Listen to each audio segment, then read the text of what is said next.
Bonjour à tous, pour ce 5e live des Lanternes, le live qui vous éclaire sur les métiers, on vous parle d'un métier peu ordinaire, assistant administratif indépendant. Nous sommes avec Inès évidemment, bonjour Inès. Bonjour. Merci d'être avec moi pour mener cette interview. Notre assistante administrative est une femme évidemment, évidemment pas du tout d'ailleurs, ça pourrait être un homme justement, on va en parler de ça. Elle s'appelle Sylvie Chauffour, bonjour Sylvie. Bonjour, merci de me recevoir. Alors, dans un premier temps, est-ce que vous pouvez nous présenter cette activité ? Oui, tout à fait. Donc, cette activité, en fait, a pour but principal de gérer les papiers, tout l'administratif de mes clients, qui sont soit des entreprises, soit des particuliers, soit des associations. Donc ça, c'est la partie, je dirais, visible de notre métier. Mmh. Mais généralement, avant de commencer à gérer les papiers, on est appelé par un client qui a un besoin. Et il ne s'en sort pas sur le plan papier. On vous appelle, et ils sont sous l'eau en général, on vous appelle à l'aide en fait. C'est ça, c'est souvent ça. Et donc quand on arrive, dans un premier temps, il faut faire un état des lieux de la situation.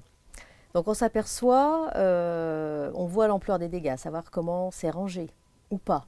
Il ne faut pas avoir peur quand même. Non, il ne faut pas avoir peur, il ne faut pas se poser de questions. Il y a un côté courageux je trouve dans ce métier. C'est ça, il ne faut pas se poser de questions, il faut être... voilà. Donc on fait l'état des lieux de la situation du client. Savoir un petit peu si on voit quelques classeurs rangés, on se dit bon, il y a quand même un semblant de rangement. Sinon, c'est en pile, des courriers des fois qui ne sont même pas ouverts, parce qu'en fait, il a relevé sa boîte, pas assez régulièrement déjà, et puis des fois, c'est même pas ouvert. Enfin voilà. Donc, on fait un état des lieux de la situation. Ensuite, en fonction du métier, de l'activité de mon client, si j'ai des besoins de précision, j'apprends à connaître un petit peu l'activité, parce que ça va orienter mon travail futur.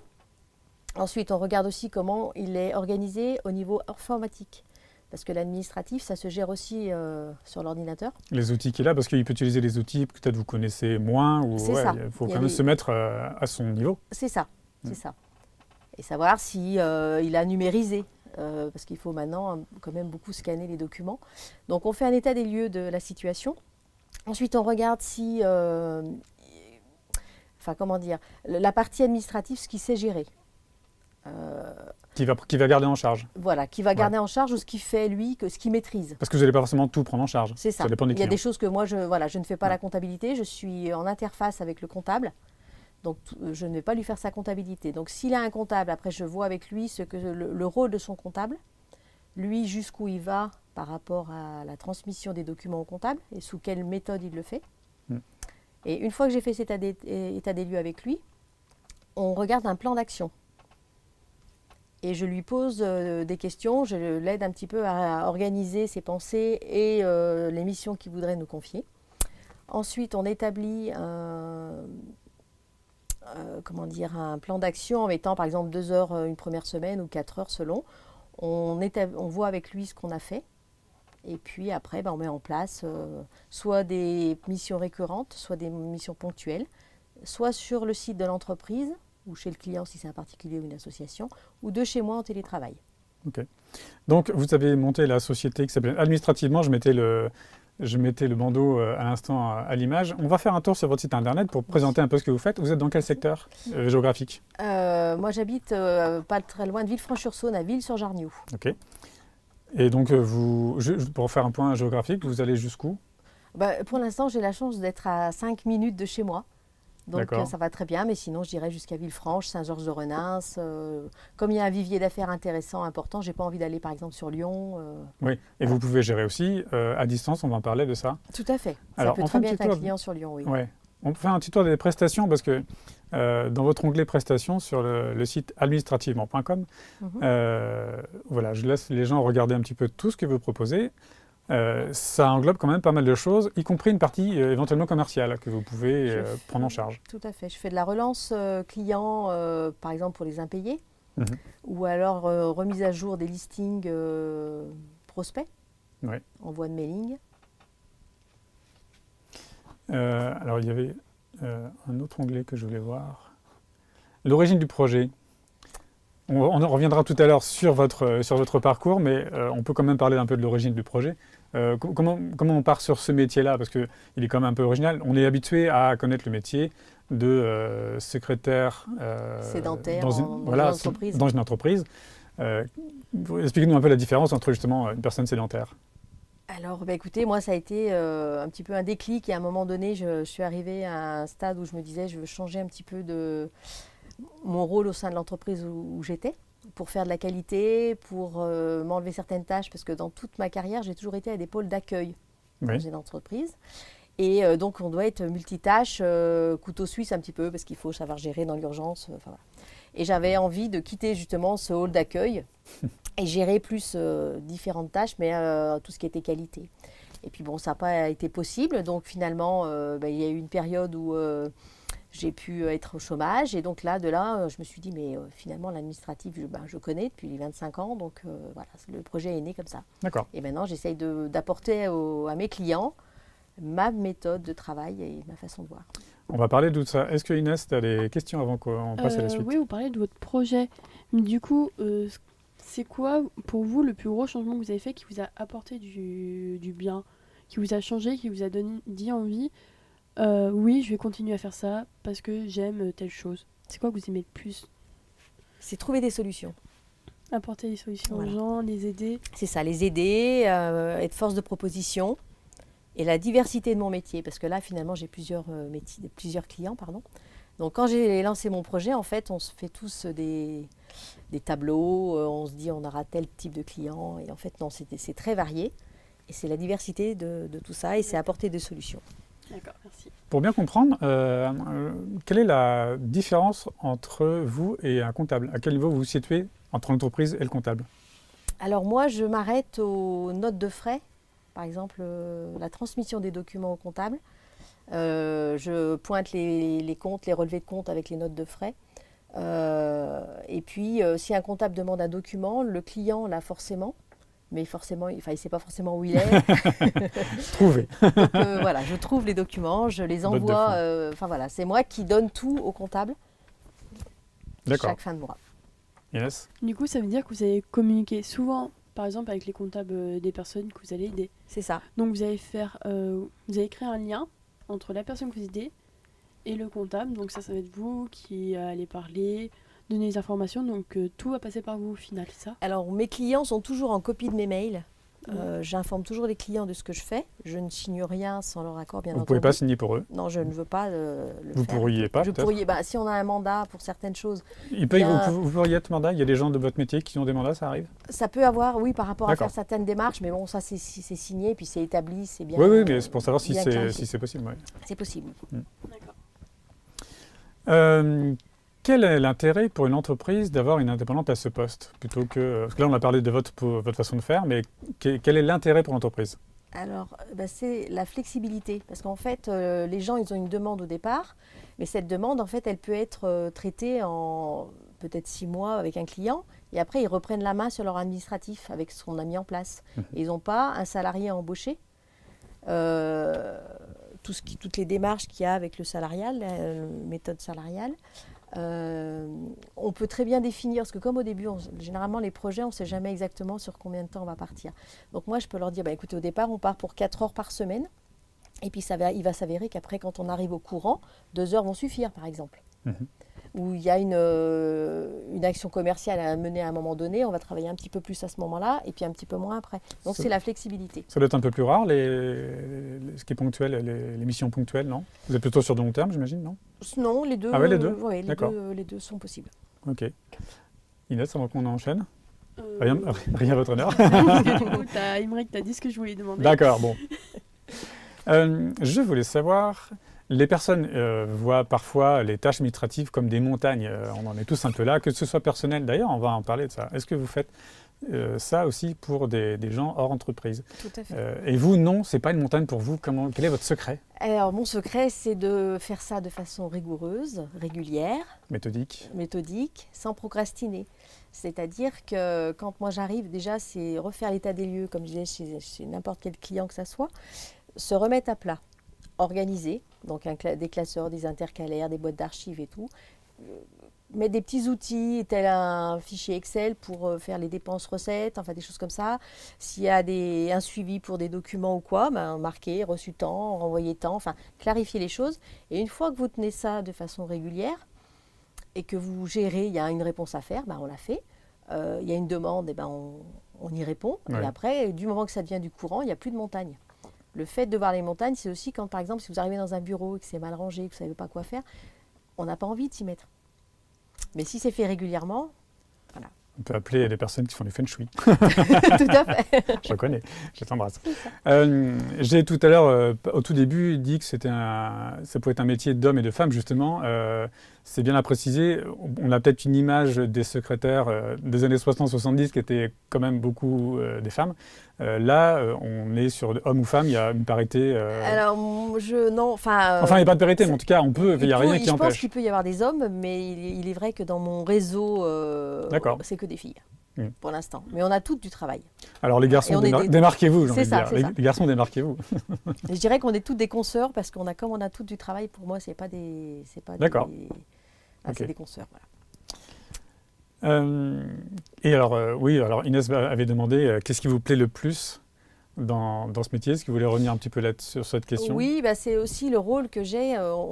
Quand on est plus salarié, en fait, on a un rôle. Enfin, moi, ce qui m'intéresse, c'est le global de mon client. C'est m'intéresser à mon client de façon globale. Et on parlait tout à l'heure du parti. Même si c'est une entreprise, il y a la partie entreprise à gérer. Mais la charge mentale de l'administratif, c'est vrai, comme je disais, si c'est une montagne ou quoi, s'il y a des soucis aussi un petit peu papier privé, ou alors quand on est indépendant, il faut savoir gérer aussi l'assurance prévoyance, des choses comme ça. Et si ce n'est pas géré correctement, tout est lié, parce qu'à un moment donné, ça vous rattrape. Il est en maladie, il n'a pas fait les démarches comme il faut et tout. Et donc moi, c'est l'accompagnement dans la globalité du client. Vous venez de parler d'un terme qui est très important et on va s'appuyer un peu dessus. C'est peut-être ça que tu voulais dire, Inès, le terme de charge mentale, qui est un terme qu'on entend depuis pas si longtemps, j'ai l'impression. Et pourtant, la charge mentale existe depuis toujours. Je vous laisse nous en parler un petit peu, vous en parlerez mieux que moi. C'est ça. Ben, c'est avoir en tête ce souci administratif, pour le coup par exemple, et ça empêche d'avancer sur le vrai projet, ce qu'on appelle le cœur de métier. Ici, bon, la radio, les réalisations et tout ça, et c'est vrai que si on sait qu'on a tout ça en retard, on n'est pas productif dans son activité. Donc en fait, dans Je une suis entreprise... témoin de ce que vous dites. Hein Quand j'ai la tête dans mes factures, dans mes machins, je peux ne peux bien pas être vous dans mes aider. reportages. Non, c'est vrai. Et c'est valable évidemment pour tous les gérants d'entreprises C'est ça. ou d'associations. Et aussi de personnes particulières, parce que, alors je voulais qu'on en revienne, vous pouvez aussi aider des personnes particulières. J'ai accompagné des particuliers aussi qui... C'est vrai, de tout âge d'ailleurs, parce que c'est oui, tous les de jeunes tout qui âge. démarrent aussi finalement. C'est ça. Parce Vous qu'en avez fait, des- quand j'explique, alors c'est plutôt des personnes un peu plus âgées, je dirais, mais quand j'explique aux gens, et puis vous, la jeunesse, moi je trouve que alors l'éducation nationale ne doit pas tout faire, hein, certes, on a le rôle de parents aussi, mais l'importance de numériser vos documents, vos diplômes, votre carte vitale, votre carte d'identité, des choses comme ça, parce que quand on perd les documents, on se les fait voler, peu importe, il y a un dégât des eaux dans la maison, enfin bon, on perd tout ça, on n'a plus tout ça, et on parlait tout à l'heure, avant l'interview, de prendre un logement, des choses comme ça, il faut la réactivité maintenant, il faut avoir votre dossier prêt.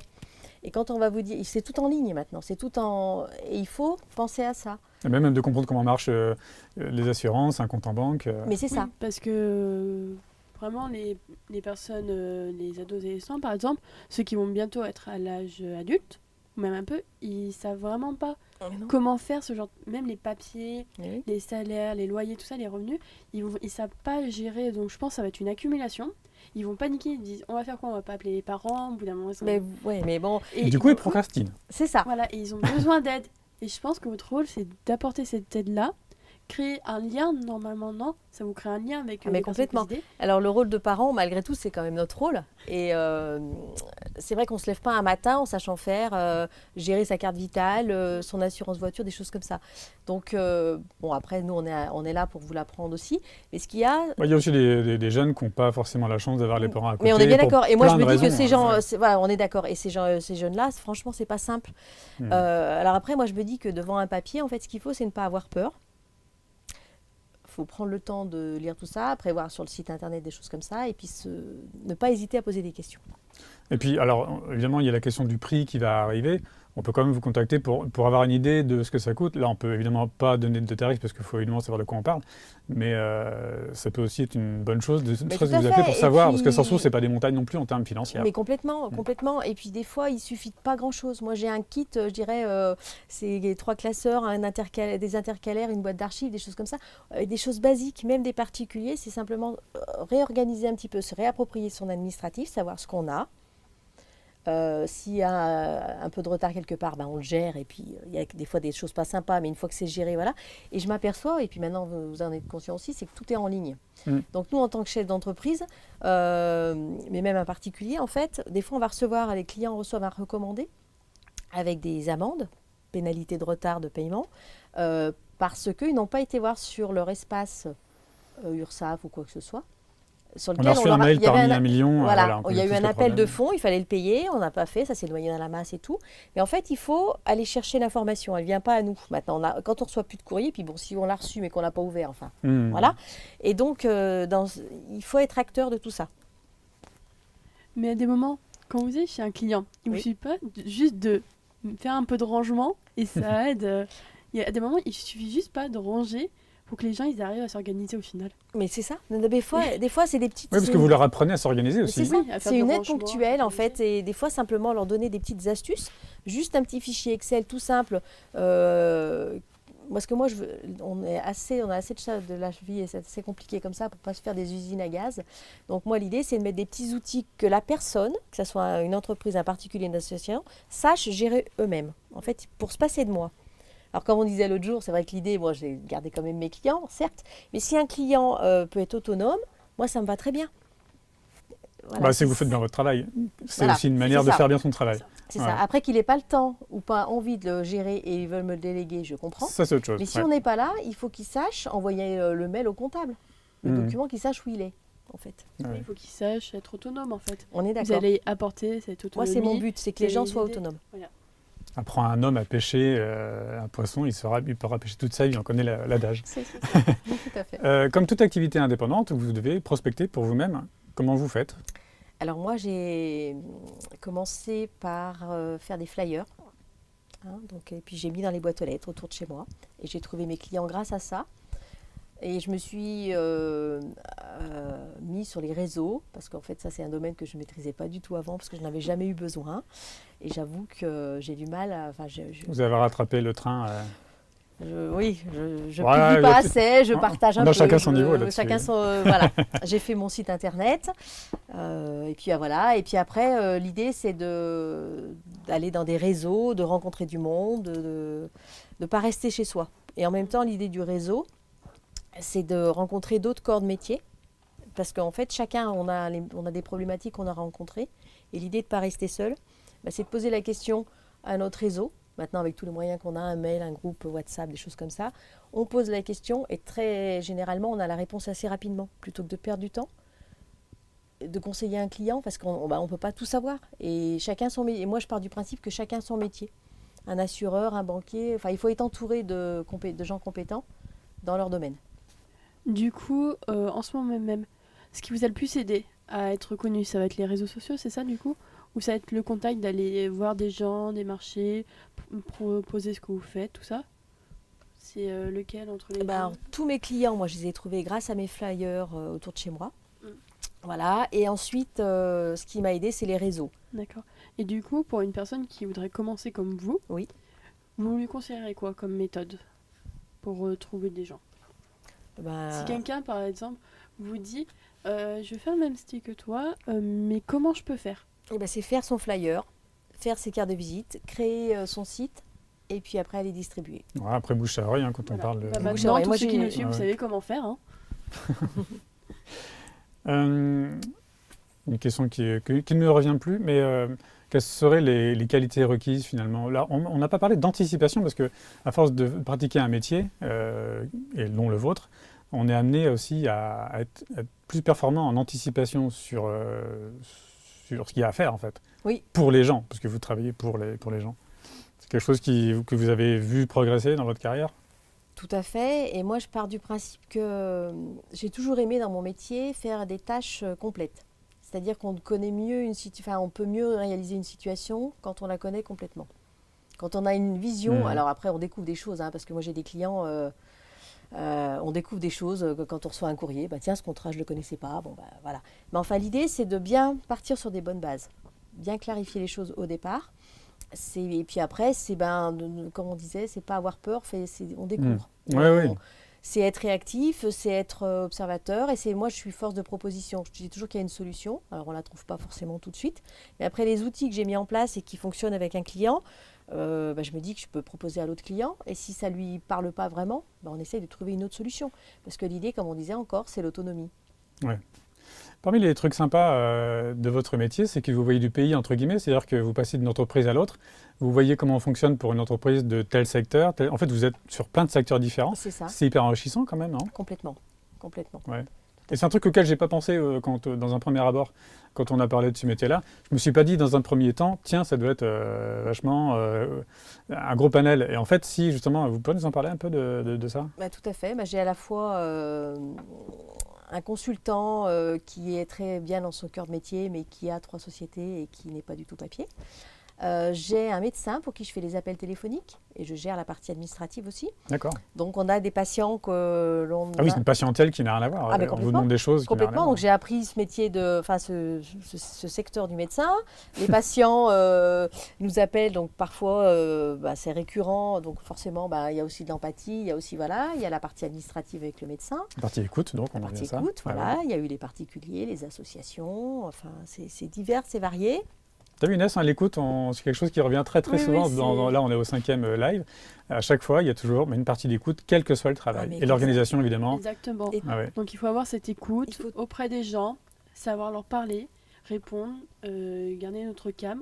Par exemple, quand vous parlez des médecins, tout ça, vous avez affaire aux patients. Oui. Il faut quand même être neutre sur ce que vous disiez parce que vous n'êtes pas à la place du médecin. Tout à fait. Donc, vous avez quand même différents rôles que vous jouez en un seul moment. C'est ça. Et ça, il faut savoir... mettre différentes casquettes pour dire non, à un moment, non, je gère administrative, désolé. Ouais, et puis savoir rester à sa place aussi pour pas... Je n'ai pas la réponse, je fais... Voilà. Il faut, dans la vie, il ne faut pas hésiter à dire je ne sais pas, je me renseigne. Plutôt que de dire quelque chose alors que vous n'êtes pas sûr. Et le médecin, ou mon patient, je vais lui dire je ne sais pas, je fais un mail et je reviens vers vous. Donc de l'écoute par rapport à vos clients et par rapport à leurs clients. C'est ça. C'est 2 choses différentes. Et par rapport au... donc vous êtes l'interface, on avait voulu utiliser ce mot-là, vous êtes l'interface entre les entreprises ou les indépendants, les individus, pardon, et les comptables, les services bancaires, les assurances, tous les services auxquels ils sont amenés. Avec tous les services qui, tout ce qui... 2 choses auxquelles on n'aurait pas pensé par rapport aux interfaces. Ouais. Vous êtes interface avec d'autres choses qu'on n'aurait pas pensé, qu'on n'aurait pas évoquées. Le fournisseur, le client, et puis ou les acteurs dans une entreprise. Aussi, ouais. Dans une entreprise, vous pouvez avoir le dirigeant et puis quelqu'un d'autre qui gère plus sa partie commerciale. Donc en fait, il faut composer avec tout le monde. Il n'y a pas d'acquis. En fait, il faut toujours surfer, je dirais, se mettre, s'adapter. Pour certains, vous avez presque une place de DRH maintenant qu'on sait ce que c'est, Inès. Oui, c'est ça. Oui, non, mais ça rejoint, c'est très intéressant parce qu'on commence à faire des liens. Voilà, on vient de l'avoir il n'y a pas longtemps. C'est ça, j'aime bien le rôle de le couteau suisse ou coordinatrice, Être très polyvalent. C'est ça, complètement. S'adapter à chaque personne. Donc là, on a un peu élargi l'image mais en fait, c'est pour ça du secrétaire ou de la secrétaire. En tout cas, on a montré tout ce qu'il y avait. Et alors, on va parler de votre parcours. Parlez-nous de votre parcours aussi pour montrer aux gens que j'imagine que vous n'avez pas sorti du bac. Je veux faire ce métier-là. Comment ça s'est passé pour vous? Je suis sortie du bac. Après, j'ai fait un... Alors, bac quoi pour commencer? Bac G1. C'était administratif. Quoi, Inès, Oui, c'est un bac G1. C'était gestion administrative. D'accord. Qui maintenant est remplacée par STMG. Oui, donc je vais faire un petit clin d'œil aux personnes qui vont nous suivre. Donc le bac STMG, il faut aller dans un lycée général technologique. Donc c'est une filière technologique qui est en dehors du général. Donc vous allez commencer ça en première. Donc beaucoup de management, gestion, économie, de l'informatique. Ça se déroule en 2 ans. Après, on vous conseille de passer en études supérieures. Donc, je pense comme vous avez fait, peut-être des BTS ou autre, en communication peut-être. Non, moi j'étais partie commerciale. Commercial, communication. Donc, 2 ans en lycée. Par contre, c'est pas un bac pro. Il y a quand même pas mal de boulot. Mais en ce moment, les bacs technologiques sont très valorisés. Donc, je vous conseille d'y aller. Mais par contre, il y a très peu de classes. Donc, c'est les meilleurs qui seront pris. Mais très bien valorisés. Donc, dans une entreprise, quand on voit bac STMG, on sait qu'on va plus se prendre ça. Donc je vous conseille d'y aller. Tout à fait. Inès est devenue une vraie chroniqueuse. Ah, mais, 4 émissions, je suis très content. C'est parfait. C'est génial. C'est parfait. Alors, après ce fameux bac, Alors après ce fameux bac, eh ben, j'ai fait une alternance dans l'immobilier, un domaine que je ne connaissais pas spécialement, mais je voulais faire mon alternance en partie commerciale. Et je suis restée finalement 12 ans dans l'immobilier.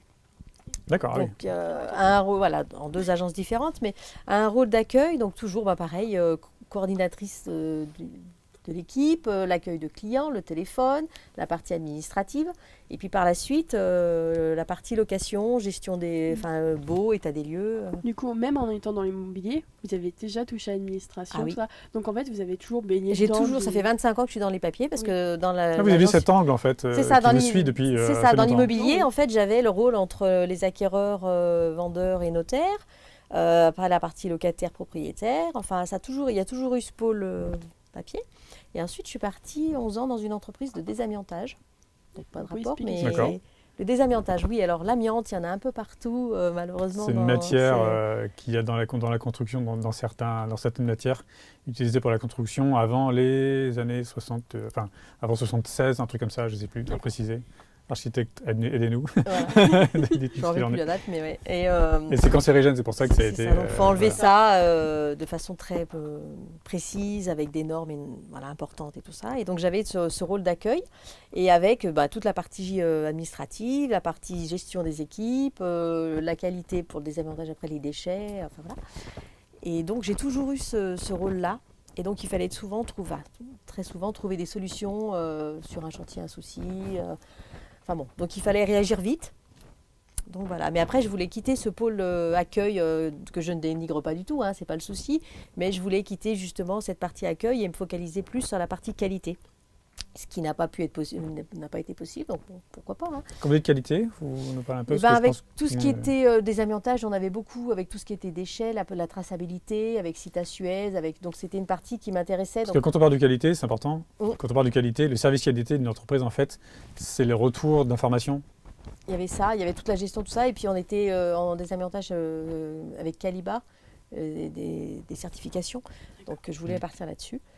Et puis bon, ça ne s'est pas fait, mais finalement c'est une chance, parce que j'ai pu, grâce à des amis qui m'ont dit, mais lance-toi à ton compte, finalement, il y a sûrement du travail, et puis voilà.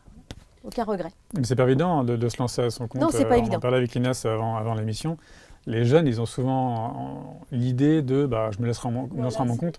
Là, on voit quand même au fil des émissions que c'est pas forcément chose C'est facile. pas si facile, il faut quand même Il faut de l'expérience. beaucoup d'expérience, Ouais. des contacts aussi, ce qui aide énormément. Comme vous avez lancé votre entreprise, c'était grâce à des contacts qui vous ont poussé à le faire. Puis maîtriser parfaitement son métier déjà. Parce que là, tu n'as personne au-dessus de toi. Donc, c'est directement t'es là, en face à toi, c'est le client. Et là, tu n'as pas droit à l'erreur parce que non seulement tu perds ton client, mais tu perds en crédibilité. Et avec les réseaux sociaux maintenant, si tu ne fais pas bien ton travail, ça se sait assez rapidement. Il faut faire autre chose. Et en plus, il faut avoir quand même beaucoup d'autonomie, être polyvalent, parce que quand on gère notre entreprise, on touche à tout. Ouais, mais si tu as un problème, ne serait-ce que sur ton logiciel, ça. tu es tout seul. Donc, Quasiment. ce qu'ils disent, il y en a qui vont dire « Ah non, je vais faire des longues études ». Longues études, c'est pas obligé que ça t'apporte quelque chose. Au final, vous avez fait combien d'années d'études? Eh ben, j'ai fait le bac et j'ai le niveau BTS. BTS? Non, Ouais. bac plus deux. Alors, Bac plus BTS, 2, oui, c'est ça, BTS. et l'alternance a été quand même pratique, parce que j'ai bien aimé, parce qu'on a la partie pratique et théorique. Donc, pour ceux qui nous suivent, les lycéens, vous pouvez faire ça après votre bac, BTS 2 ans, donc en alternance, ou en cours pratique. Après, vous pouvez rajouter à ça un BUT ou un DUT en 3 ans. Donc, au final, vous pouvez arriver à un niveau bac plus 3, donc en faisant cela. Après, vous pouvez enchaîner, mais très peu enchaîner avec un master pour avoir un bac plus 5. Mais c'est possible d'enchaîner des années dans tous les domaines. Alors j'ajoute, ne vous faites pas avoir comme certains, c'est bosser, parce que en fait les BTS comme les IUT, c'est sur dossier. Oui. Donc quand on a des notes un peu à râler pâquerettes, vous avez votre bac, vous êtes content, mais vous n'êtes pas pris aux BTS, aux différents BTS ou aux IUT. Et les, Parce éva- que, les- ouais, les et ça- commentaires, comme on dit là, les évaluations. Les avis, Les on a avis. beaucoup d'avis maintenant, c'est les avis ou les commentaires de professeurs qui nous ont eus jouent beaucoup sur nos dossiers. Ils vont D'accord. valoriser. Donc en fait, si on est connais attentif, si on l'image. est régulier, tout ça, si on est vraiment participant à la société, qu'on va aider, ça va plus nous valoriser. Alors que, par exemple, certains vont... Comment dire? Certains qui vont avoir un mauvais dossier vont pas être pris. Après, il y a les classes préparatoires mais c'est tellement à haut niveau que très Oui, peu oui, oui. y arrivent. Donc ils disent non, je vais aller en prépa. Non, c'est pas comme ça qu'on le fait. Donc c'est maintenant qu'il faut se mettre à bosser. Pour les lycéens, c'est maintenant ou jamais. Et pour ceux qui sont en reconversion, je vous conseille de faire beaucoup de stages, ce qui va aider. Surtout à être à mi-temps, donc une partie au travail, une partie école, donc pour plus apprendre. Ouais, on est deux ici à l'avoir fait, hein. Tout à fait. On est là pour parler de vous. Et on finit sur votre parcours. On continue sur le parcours ou on est arrivé on Non, est bah arrivé après où voilà, le parcours, après j'ai créé ma société. Ouais, Voilà. voilà. Il m'a On est arrivé fallu, au bout, c'est ça. je dirais que j'ai arrêté l'entreprise en avril et je me suis 2020, 2019 19. et je me suis mise à mon compte fin novembre. En fait, il faut quand même mûrir le projet et Un projet d'entreprise, ça se mûrit. c'est ça.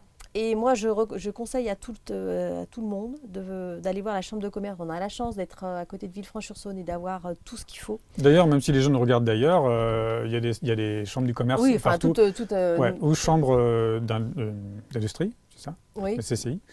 Et c'est vrai que moi, j'ai été à la chambre de commerce de Artisanat. Villefranche et j'ai fait un stage qui s'appelle 5 jours pour entreprendre.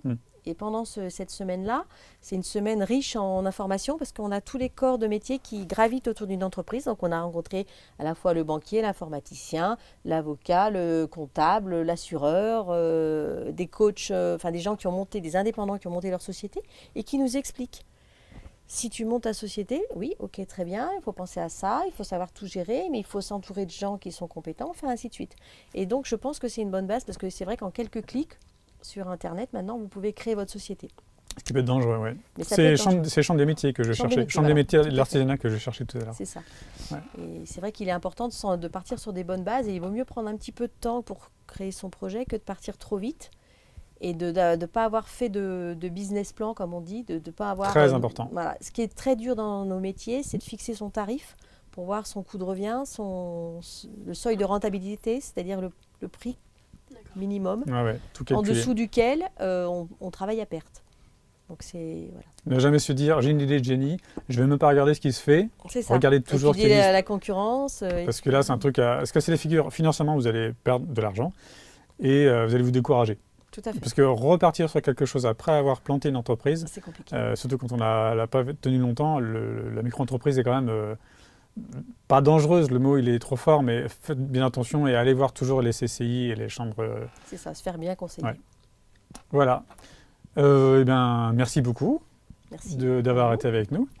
Et puis à très Merci. bientôt. Merci à Inès. À bientôt.